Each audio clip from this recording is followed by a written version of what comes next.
Ito guys, oh. Paano nga ba natin lagyan ng bubong ang ating mga sidecar? Ayan, oh. Ganito lang ang paggawa niyan. Bago tayo magbubong, kailangan magtali muna tayo ng guma dito, yung ginayat na gulong ba? Ayan, oh. Yan. Yung mga ginayat na gulong ay itatali natin dito para dyan po natin mamaya itataker yung ating mga lona. Ayan, oh. Kasi yung lona nito pang ilalim yan, oh. Gigitna lang po natin yan. Medyo gupitan natin ng konti para maisisingit natin mamaya yan dun sa pang ilalim na may nakaharang na bakal. Ayan, oh. Yan. Bawat bakal kasi na nakaharang, kailangan ay gugupitan natin para mailulusot natin yung lona. Ayan, itatakil na po natin. Ayan, o.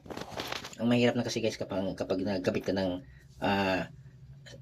pang ilalim. Ayan, o. Parang kisame. Ayan.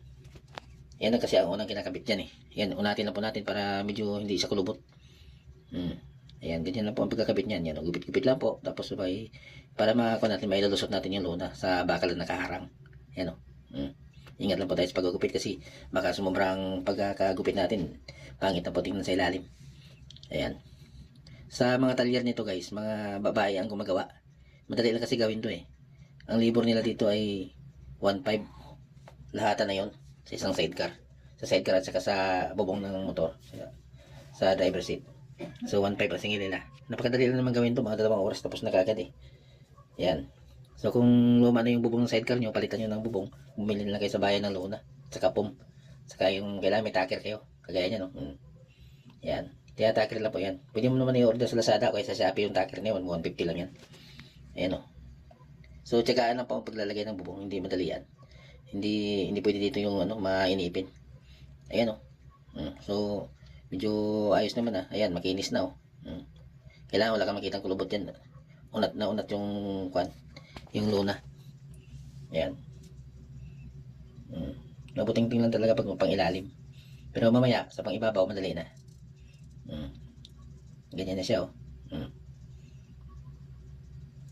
Madali lang paggawa nito. Mahal ang libur kapag nagpalibur ka sa labas, sa mga talyer. Pero kung marunong ka naman gumawa, di ikaw na ang magkabit niyan. Ganyan lang, oh. Simple lang. Ayan.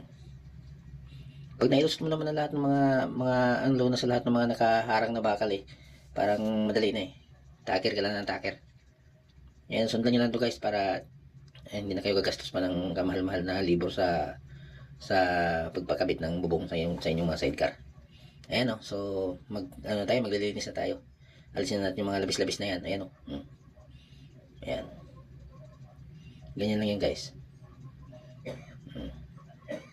So ayan, malinis na.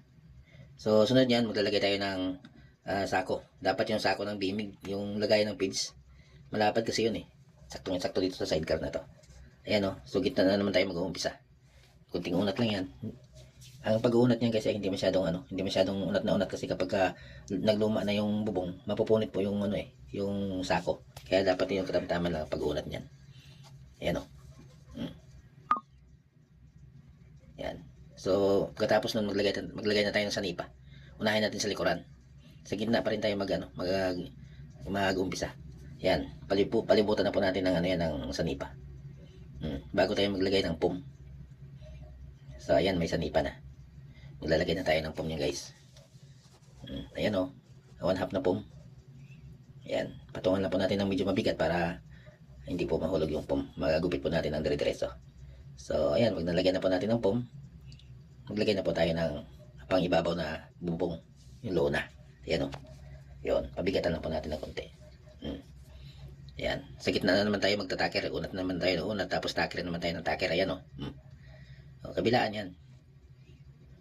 Kailangan ka dito eh, matyaga ka dito eh. So ang pagkakabit niyan guys, wala pang 1 oras yan, tapos na yan. Paikot na yan.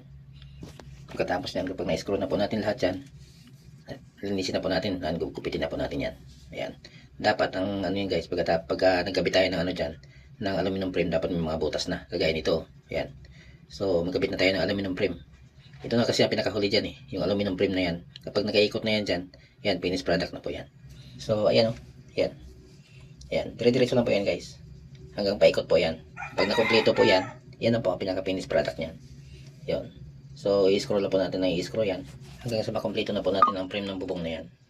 Ayan, oh. At sa wakas, ito na nga pala ang pinaka finished product ng sidecar.